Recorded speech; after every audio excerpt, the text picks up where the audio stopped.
एक प्रेरणादायक कहानी, पत्नी का समर्पण। उत्तर प्रदेश के एक छोटे से गांव सूरजनगपुर में रहने वाला विनोद एक साधारण किसान था। खेत में मेहनत करके जो थोड़ा बहुत अनाज मिलता, उसी से घर का गुजारा चलता। उसके घर में 3 सदस्य थे। वे खुद, उसकी माँ और उसकी पत्नी सुजाता। सुजाता एक शिक्षित लड़की थी, लेकिन शादी के बाद गांव के माहौल में पूरी तरह रम गई थी। उसने कभी भी इस बात का घमंड नहीं किया कि वह शहर से पढ़ी लिखी है। जब वह विनोद के साथ ब्याह कर इस घर में आई तो घर की हालात देखकर उसका मन दुखी जरूर हुआ था, लेकिन उसने मन में ठान लिया कि वह इस घर को एक दिन स्वर्ग बना देगी। शादी के बाद पहले 2 साल बहुत मुश्किल भरे थे। बारिश समय पर नहीं होती, खेती में घाटा होता और कर्ज बढ़ता जा रहा था। विनोद हर दिन उदास होकर घर लौटता, माँ बीमार रहती और ऐसे में सुजाता ही थी जो पूरे घर को संभाले रखती। सुबह 4 बजे उठकर वह सबसे पहले अपनी सासू माँ के लिए गर्म पानी तैयार करती, फिर खेत के कामों में पति का साथ देती और लौटकर घर के सारे काम करती। हर किसी को लगता था कि एक पढ़ी लिखी लड़की शायद इतना सब नहीं झेल पाएगी, लेकिन सुजाता ने सबको गलत साबित कर दिया। एक दिन जब खेत पूरी तरह सूख गए और कर्ज देने वाला दरवाजे पर खड़ा हो गया तो विनोद टूट गया। उस रात वह बहुत रोया, लेकिन सुजाता ने उसका सिर अपनी गोद में रखकर कहा, जब तक मैं हूँ तुम कभी अकेले नहीं हो। हम कुछ ना कुछ करेंगे, पर हार नहीं मानेंगे। सुझाव की शुरुआत सुजाता ने दी। उसने गांव की औरतों को सिलाई सिखाना शुरू किया, खुद का एक छोटा सा केंद्र खोला। गांव की लड़कियां और महिलाएं धीरे धीरे आने लगी, इससे कुछ कमाई होने लगी। वहीं सुजाता ने घर की बगल की ज़मीन में जैविक खेती शुरू कर दी। वह शहर जाकर खेती की नई तकनीकों की जानकारी लाती और विनोद को समझाती। धीरे धीरे उनकी फसलें बेहतर होने लगी और सुजाता की सिलाई क्लास ने आकर लेना शुरू कर दिया।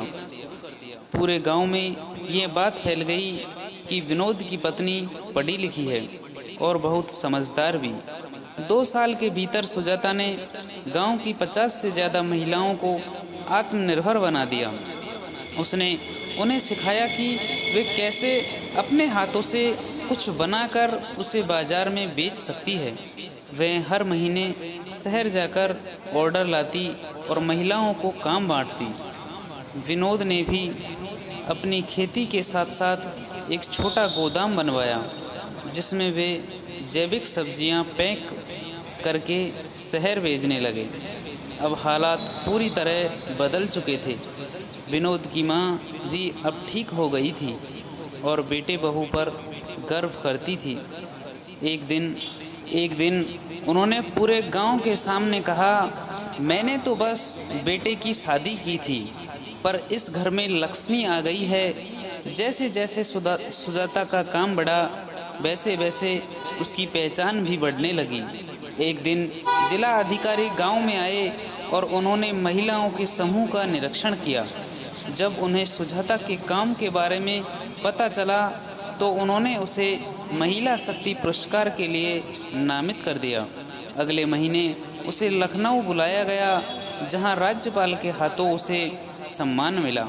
वह मंच पर जब बोलने खड़ी हुई तो आंखों में आंसू और आवाज़ में दृढ़ता थी।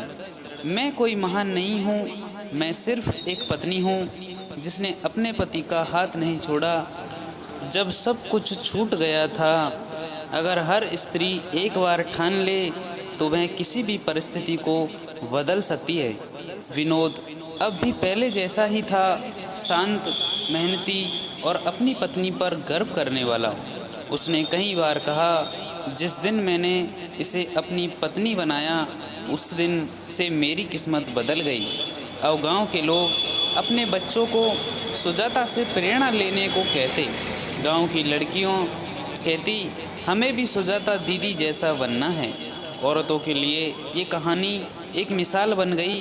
वह बताती है कि अगर एक पत्नी चाहे तो वह घर नहीं, पूरे समाज को बदल सकती है।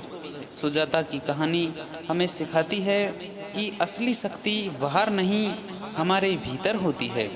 परिस्थितियाँ चाहे कितनी भी कठिन हो, अगर साथ देने वाला कोई सच्चा साथी हो और मन में विश्वास हो तो कोई भी रास्ता कठिन नहीं होता।